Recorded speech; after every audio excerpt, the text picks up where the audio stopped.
안녕하세요 여러분, 수익률 상승에 도움을 드리고 싶은 헬퍼입니다.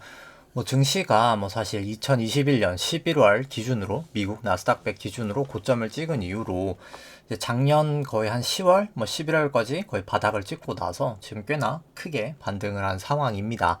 특히 이제 나스닥과 그리고 이제 애플 같은 종목, 그리고 마이크로소프트 같은 극소수의 종목들이 사실 증시를 많이 끌어올렸는데요. 결국 이번 증시의 주인공은 결국 애플이랑 마이크로소프트였다라고 생각을 합니다. 우리나라 코스닥에서는 이제 에코프로 같은 이제 그런 2차 전지 관련 주식들이었겠죠. 근데 중요했던 거는 이제 글로벌 영향은 이제 애플하고 마이크로소프트 같은 회사들이 주인공이었습니다. 모든 영화들이 결국 주인공이 잘 돼서 끝나든 아니면 주인공이 죽든 이제 새드 엔딩이면 이제 영화가 그렇게 끝이 날 텐데요. 어차피 저는 새드 엔딩을 지금 바라보고 있는 상황에서 이 주인공들이 이제 죽어야 끝이 나는데 결국 지금 거의 죽을 때가 다 왔다라고 보여집니다. 여러 가지 지표들로. 그래서 오늘은 특별하게 이제 매크로 쪽은 이 대출 기준 강화 은행 비율로도 좀 설명드리도록 하고요. 그래서 이제 주인공들을 좀 봐야 되겠죠. 애플이랑 이제 마이크로소프트 오늘 한번 데이터들 한번 같이 한번 좀 보도록 하겠습니다. 나스닥도 같이 보도록 하고요.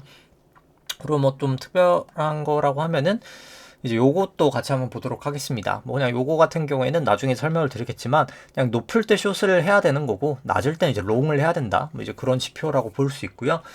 나스닥만 빼고는 전부 다 숏을 해야 된다라고 나타나고 있습니다. 자세한 설명은 조금 이따 보도록 하고요. 이런 기술적 지표들도 조금 이따 보고 일단 오늘 수급부터 같이 한번 좀 살펴보도록 하겠습니다. 일단 오늘 같은 경우에 잠시만요. 네, 오늘 코스피 한 0.6% 상승이 있었고요. 코스닥은 좀 큰 폭으로 한 2% 정도 상승이 있었습니다. 수급 같은 경우 보시면은 코스피 같은 경우에는 오늘 기관하고 외국인이 한 1,600억 정도씩 매수가 있었고요. 개인이 한 3,300억 정도 매도가 있었습니다. 코스피 200 선물 같은 경우에는 외국인이 한 4,600억 정도 매수가 있었고요. 개인과 기관이 한 2,500억대 매도가 있었습니다. 코스닥 같은 경우에는 외국인이 한 2,300억 정도 매수, 기관이 한 900억 정도 매수, 개인이 한 3,100억 정도 매도가 있었고요. 누적 수급 같은 경우에 코스피 3월 선물 만기율부터 살펴보면은 외국인 한 2.9조 정도 매수 중이고 개인은 한 3.5조 정도 매도 중이다. 선물은 특별하게는 변동은 없고 연초 이후로 봤을 때는 외국인 한 10조 정도 매수 중이다. 그리고 긴 시계열로 봤을 때는 근데 다만 여전히 일단 개인의 매수세가 강하다라고 보여지고 신용 잔고 같은 경우에는 조금씩은 감소가 되고 있다라고 보여집니다. 올해 개인의 신용 잔고 증감분은 코스피는 한 6조 정도 됐다. 거의 한 12조까지 갔다가 한 6조 정도 감소가 됐다라고 보실 수 있고요. 근데 다만 신용잔고 대비해서 코스피 시총 같은 경우에는 여전히 높은 수준이다라고 보여집니다. 그리고 이제 코스피랑 코스닥 합산 같은 경우에는 한 2천억 정도 감소했다라고 보실 수 있고요. 코스닥 같은 경우 살펴보면은 개인이 3월 선물 만기율로 5.1조 정도 매수 중이고 선물은 외국인 다시 이제 좀 매도로 돌리려고 한 상황이고요. 연초 이후로부터는 개인이 한 7조 정도 매수한 상황입니다. 2015년부터는 거의 62조 어마어마한 금액을 매수한 상황이고요. 코스닥도 신용 잔고 같은 경우는 조금씩이나마 감소를 하고 있다라고 보여지고 올해 이후로는 약 한 2조 정도 매수를 했다. 신용 잔고로서 보여집니다. 그러니까 총 개인이 7조 샀는데 7조 중에 한 2조가 신용잔고더라. 근데 이제 최대 사실 많이 올라갔을 때는 거의 한 3조 근처까지 갔던 거죠. 그리고 2015년 봐도 신용잔고가 좀 높은 편이고 신용잔고를 코스닥으로 나눈 수치도 상당히 거의 최고점에 가까운 그런 높은 수치를 보이고 있다. 수급은 요 정도로 정리가 될 것 같습니다. 그 다음에 이제 밸류에이션 이런 건 조금 이따 살펴보고 일단 그냥 가장 간단한 지표부터 보도록 하죠. 이 대출 기준 강화 은행 비율부터 일단 살펴보도록 하겠습니다. 이 지표는 그냥 간단해요. 그냥 이게 대기업하고 약간 중소기업 정도 기준인데 당연히 파란 색깔하고 빨간 색깔은 그냥 지수 S&P랑 나스닥 주가 지수고요. 이 연두 색깔이 그냥 높으면은 결국 그러니까 이게 서베이 지표인데요. 이게 설문조사 데이터인데 연준에서 발표하는 거고요. 그냥 대출 담당자들한테 지금 은행이 대출을 강화하고 있습니까? 이제 완화하고 있습니까?를 나타낸 지표입니다. 뭐 100이라고 치면은 100명 모두가 다 강화하고 있다라고 보여주시면 되고, 마이너스 100이면은 모두가 완화하고 있다라고 보여주시면 됩니다. 근데 이게 항상 40을 넘어가면 문제가 항상 발생했었어요. 2000년 닷컴 버블, 2008년도 금융위기, 그 다음 코로나 때. 근데 코로나 때는 돈을 하도 뿌려대가지고 뭐 특별하게 문제는 없었었죠. 근데 이제 이때 돈을 푼 게 지금 아직 해소가 안 됐으니까 지금도 넘었죠. 이 상황이 문제가 된다 라고 보실 수 있습니다. 뭐 결국 항상 40을 넘었을 때 문제가 됐었고, 뭐 이때도 빠지긴 빠졌었죠. 크게는 아니었지만 지금도 문제가 저는 크게 될 거다. 일단 은행 대출로 봤을 때도 문제가 발생할 거다라고 이제 간단한 지표로 얘기를 드리고 싶고요. 뭐 그 다음에 이제 볼린저로 일단 애플하고 이 마이크로소프트를 먼저 한번 좀 보도록 하겠습니다. 이게 보시면은 볼린저 50이랑 200이 돼 있는 거를 좀 보기 위해서 이제 새로 창을 띄우면은 애플을 보시면은, 보시면 잠시만요. 네. 이게 애플이 딱 50하고 이 보라 색깔이 50일 볼린저고 갈 색깔이 200일 볼린저인데요. 넘을 수는 있어요. 넘을 수는 있는데 다시 내려오면은 이렇게 빠지게 되고요. 결과론적으로 또 이게 둘 다 넘었다가 다시 올라가게 되면 주가는 또 올라가게 됩니다. 밑으로 하방이 뚫렸을 때는요. 여기도 다시 올라가게 됐죠. 근데 중요한 건 지금 다시 닿여버렸다는 겁니다. 그러면 이제 제가 생각하기에 다시 크게 빠질 것 같고, 이것도 보시면 이제 다이버전스거든요. 더 이상 높아지지 못하고, 그러니까 주가는 올라가는데 RSI는 빠지는 다이버전스가 나타나고 있다. 거의 고점 근처다라고 저는 보여지고, 마이크로소프트로 본다고 치더라도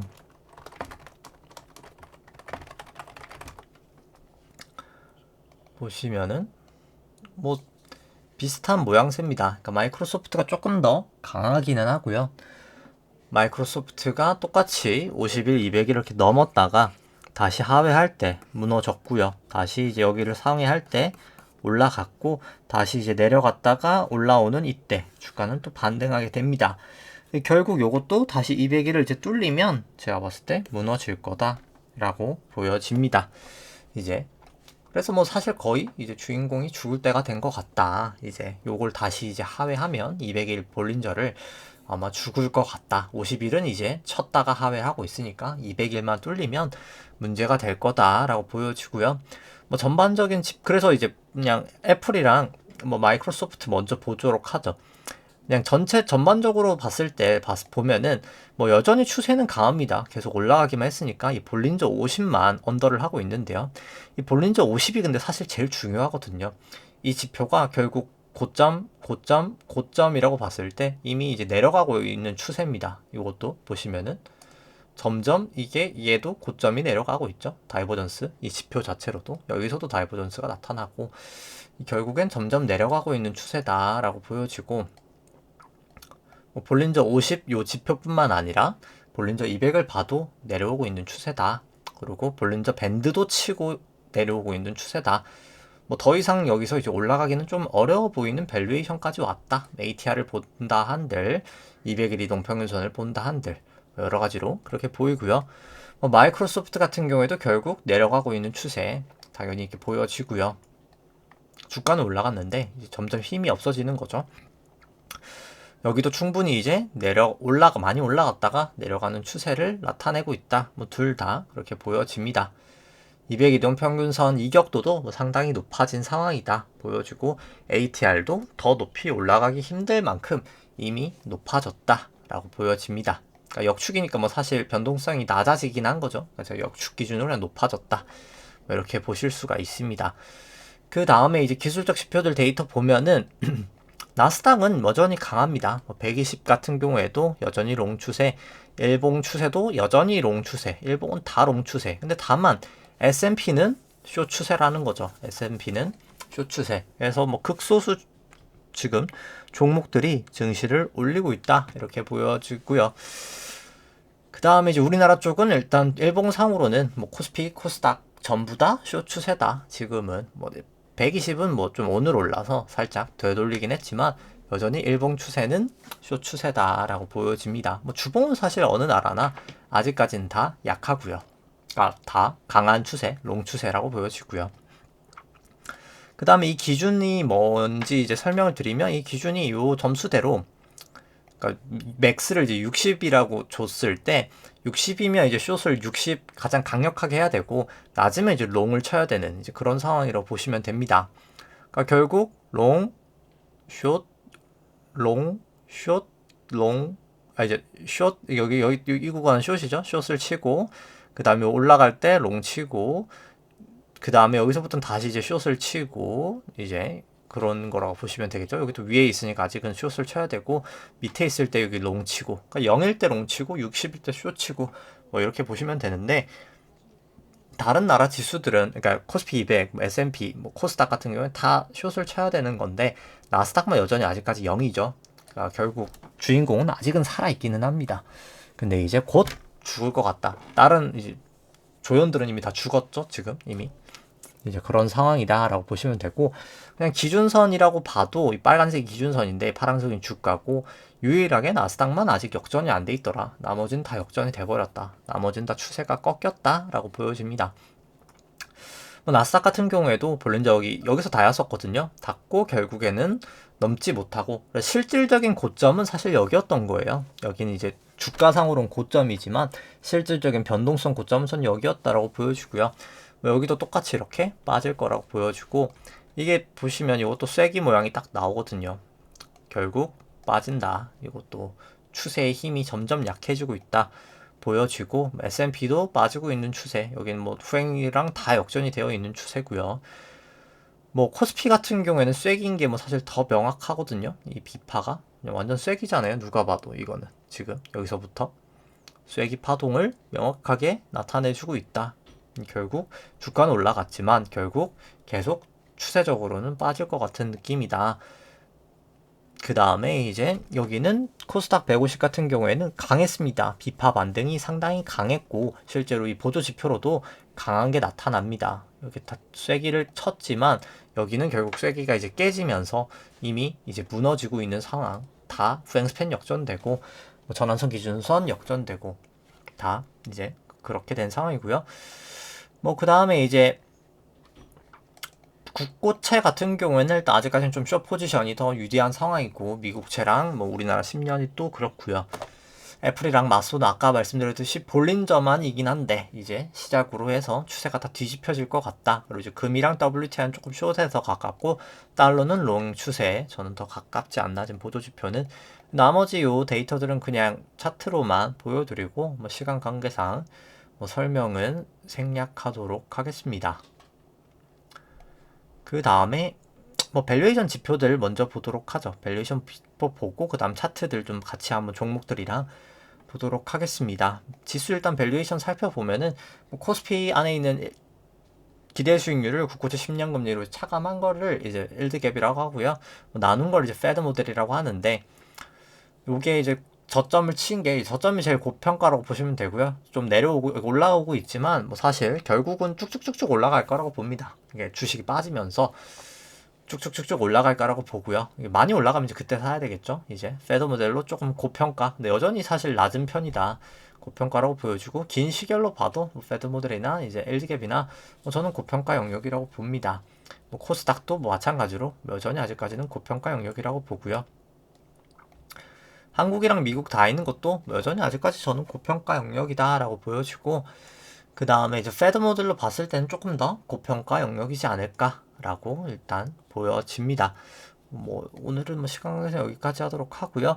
그 다음에 이제 실질금리 같은 경우에 기대 인플레이션이랑, 기대 인플레이션은 조금 사실 내려오고 있고요. 실질금리 올라가고 있는데, 아무래도 이제 부채 한도 협상에 대한 그런 공포감 이런 것 때문이라고 생각을 합니다. 근데 이제 막 부채 한도 협상할 때 뭐 사람들이 그런 게 많죠. 아, 예전에 뭐 다 합의가 결국 됐어. 그래서 아무렇지도 않을 거야 라고 얘기를 많이 하시는데요.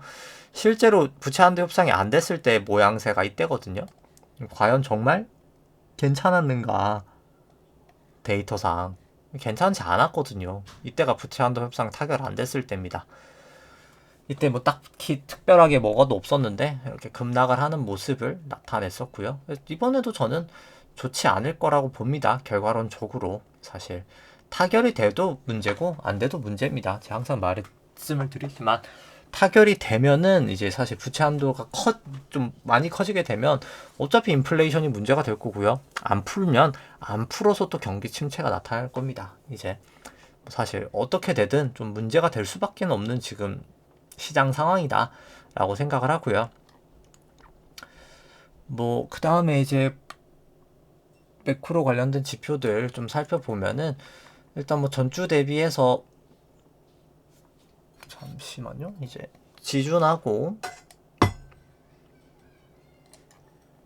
잠시만요. 네. 지준이 여기 있죠. 네, 지준은 약 증가가 됐습니다. 한 1067억 달러 정도 좀 큰 폭으로 증가가 됐고요. 지급준비금은.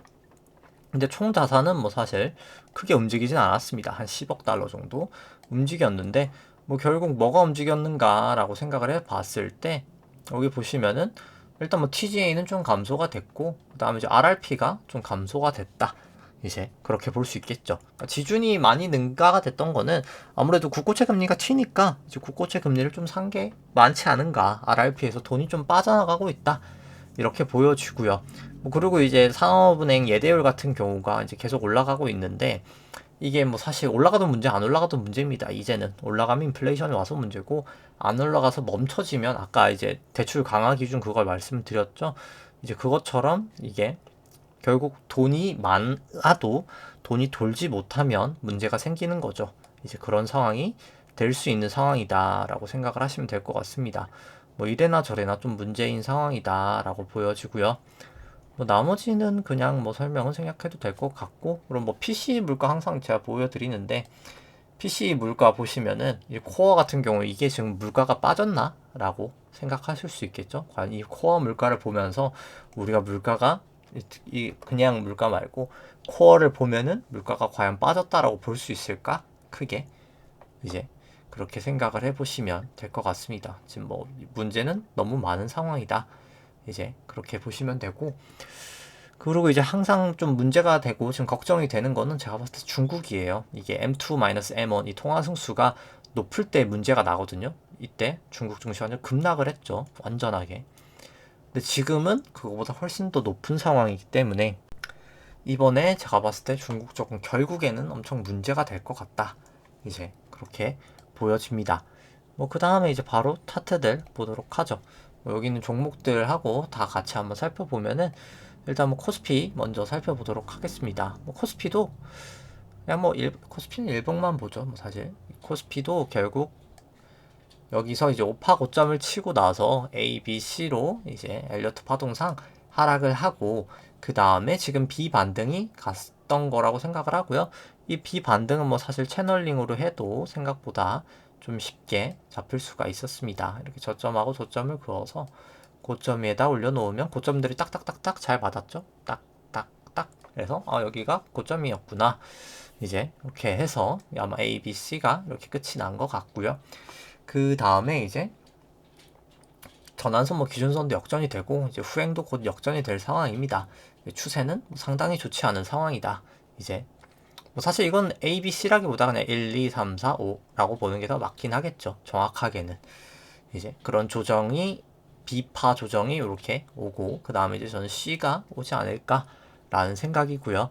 그 다음에 이제 코스닥 뭐 150을 살펴본다라고 치면은 코스닥 150도 결국 여기에 그냥 B파 정도 반등이라고 치고요.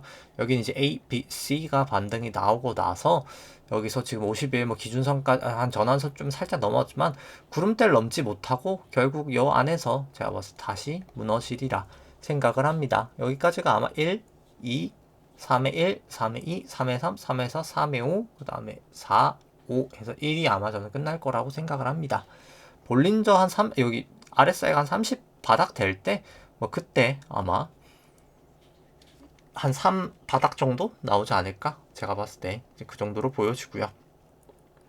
기준선도 이제 계속 내려오겠죠. 내일 모레부터 쭉쭉쭉쭉 내려오면서 증시를 좀 누르는 압박이 되리라 생각을 하고 뭐 구주봉으로 봐도 보시면 여기 구름대에서 조정을 보였고 결국 저항을 받으면서 삼중봉으로 보더라도 구름대에서 조정을 잘 보였고요.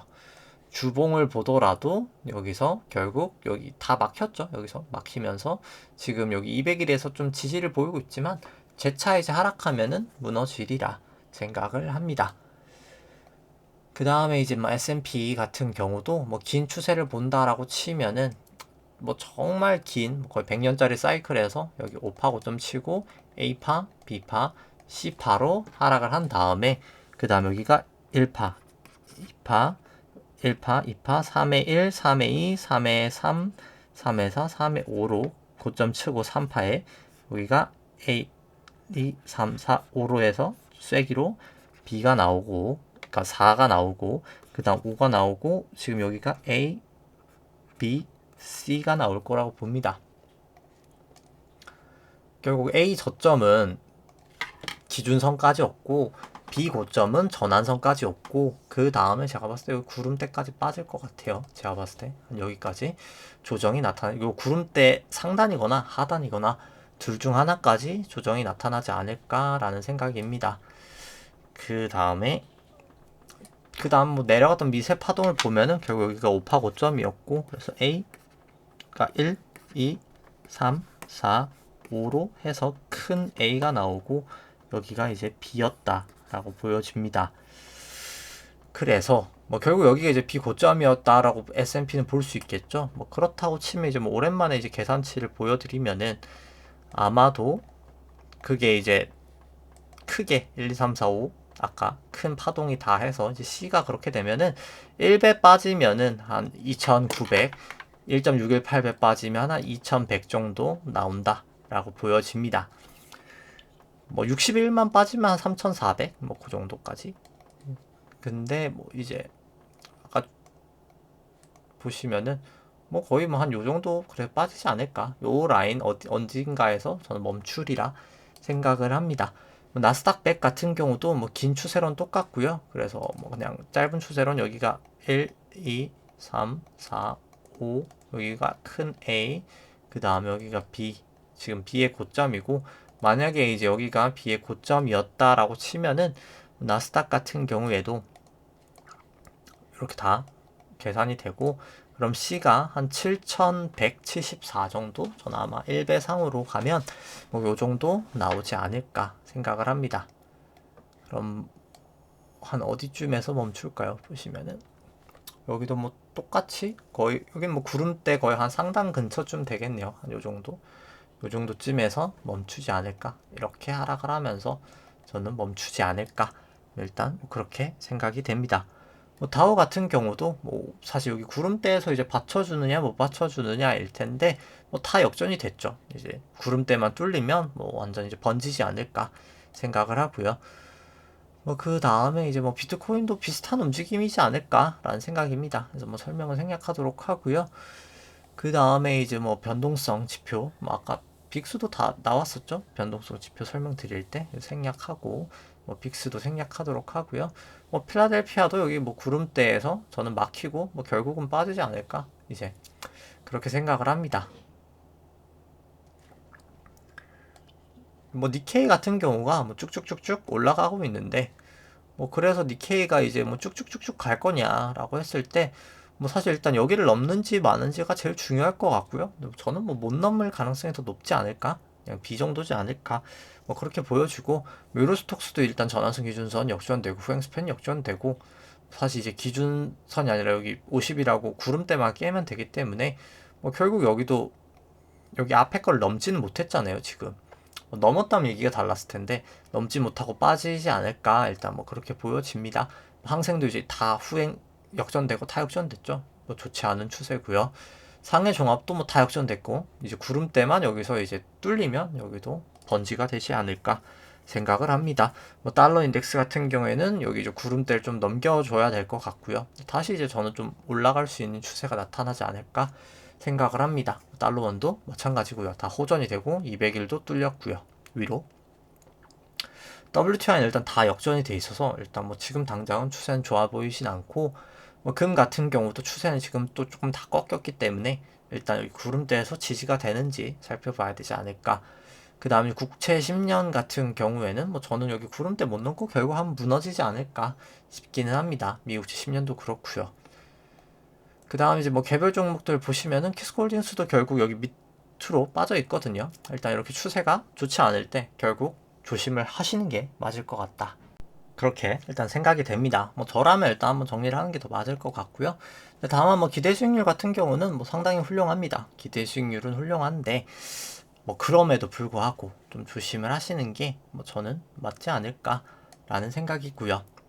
그 다음에 뭐 현대해상 같은 경우도 일단 뭐 추세가 조금 꺾이고 있기는 한데 꺾이고 있기는 해요, 사실 이제. 그래서 뭐 팔기 싫다라고 하면 여기 딱 여기 추세선 여기 구름대를 깨질지 말지를 좀 지켜보고 움직이면 될 것 같긴 하고요. 길게 봐선 사실 실적은 계속 저는 잘 나올 거라고 봅니다. 이 IFRS 효과가 있어가지고 뭐 사실 그것 때문에 계속 올라가고 있는 거죠. 금리도 지금 높은 수준이고요, 계속.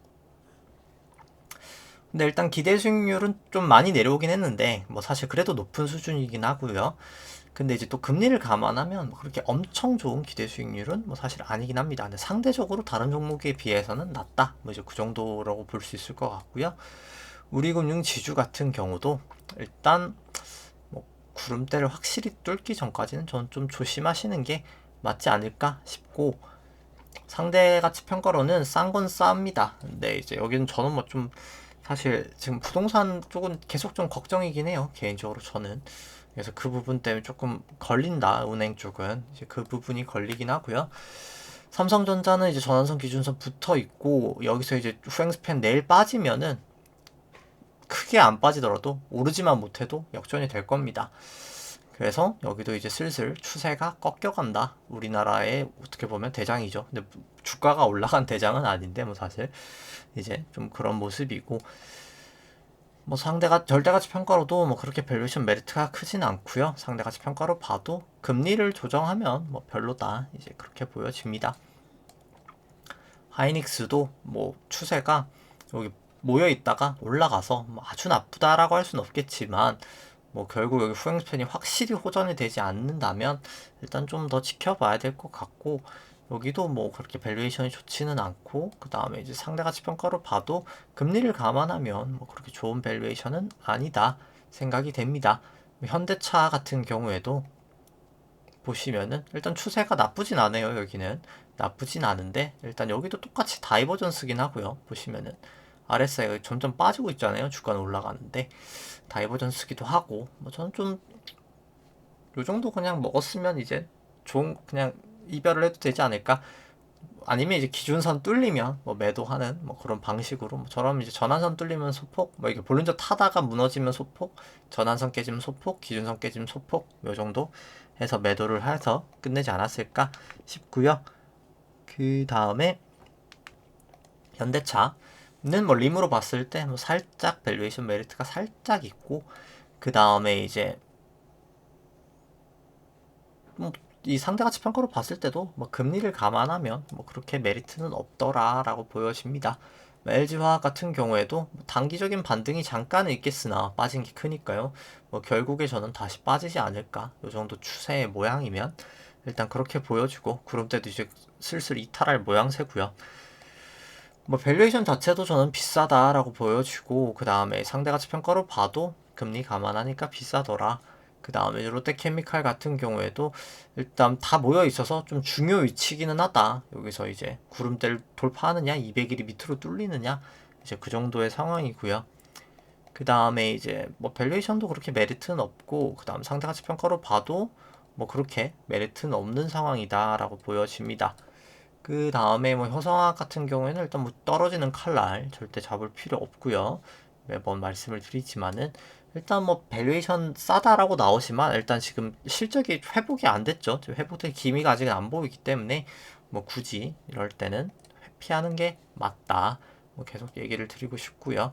뭐 GS 같은 경우에는 일단 추세는 다 꺾여서 이럴 땐 좀 지켜보자. 근데 이제 다만 밸류에이션은 싸다, 이제. 근데 이제 뭐 사실 추세가 안 좋을 때는 좀 지켜보는 게 맞고, 근데 뭐 일단 주가는 뭐 상당히 싼 거는 맞다, 이제 그렇게는 보여집니다. KT 같은 경우도 이제 좀 반등은 하고 있고, 일단 기준선에서 지지는 잘하고 있다.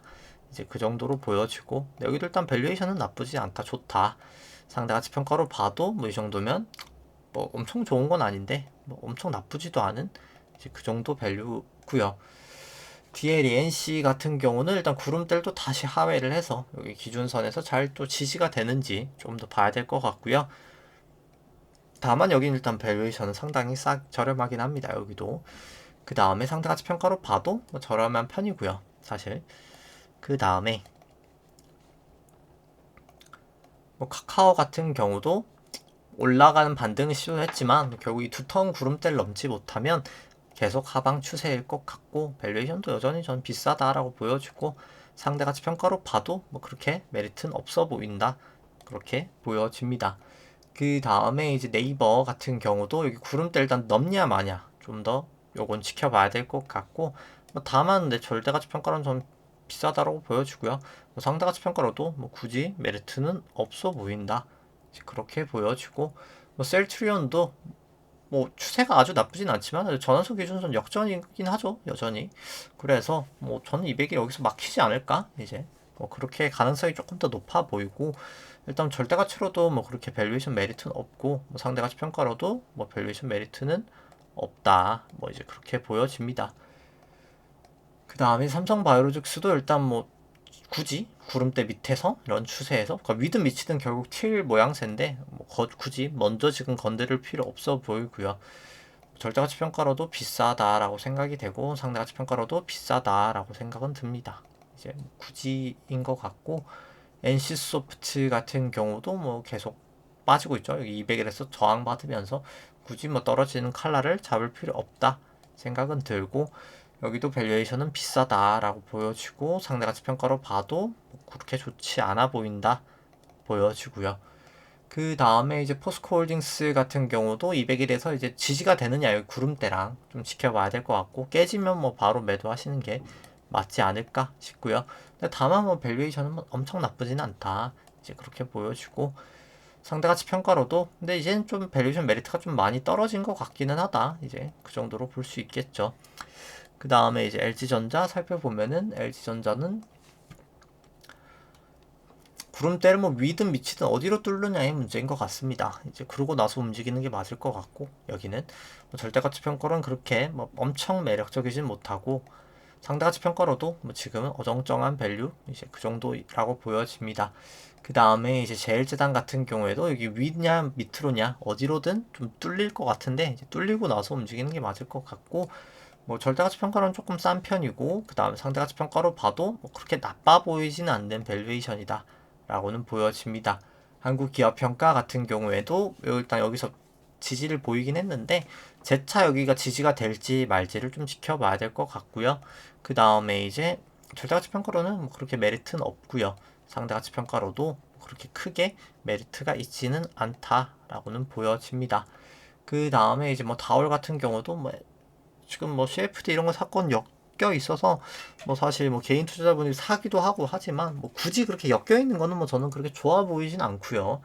기준선에서 여기서 또 저항을 받았듯이 기준선을 다시 일단 돌파를 하지 않는 이상, 이런 경우는 뭐 그렇게 잘 되는 경우는 저는 못 본 것 같긴 합니다. 일단 보수적으로 보는 게 맞을 것 같고, 일단 뭐 기대 수익률도 그렇고 좀 보수적으로, 한국금융주도 그렇고 지금은 조금 보수적으로 보는 게 저는 더 맞지 않나라는 생각입니다.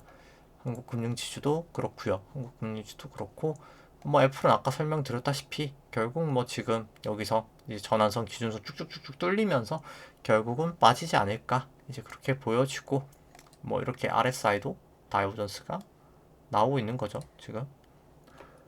그 다음에 이제 뭐 테슬라 같은 경우도 결국 다 모여 있죠.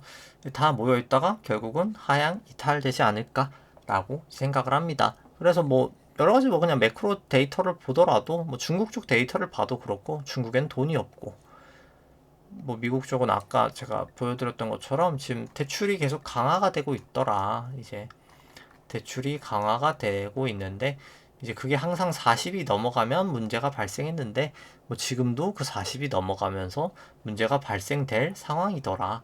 40이 딱 넘어가면 거의 딱 그때부터 문제가 발생됐었어요. 지금은 아직은 아니지만.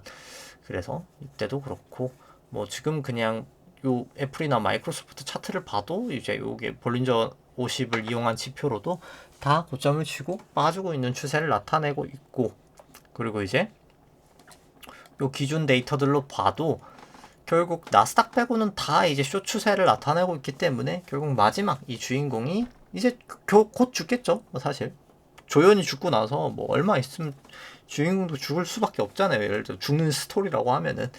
그래서 뭐 정말 이제 얼마 남지 않았다, 저는 이제 그렇게 보여집니다. 그래서 계속 좀 조심하시는 게 필요하다라고 생각을 하면서 오늘 방송 여기까지 하도록 하겠습니다. 네, 좋아요와 구독 눌러주시면 감사하겠습니다. 이상입니다.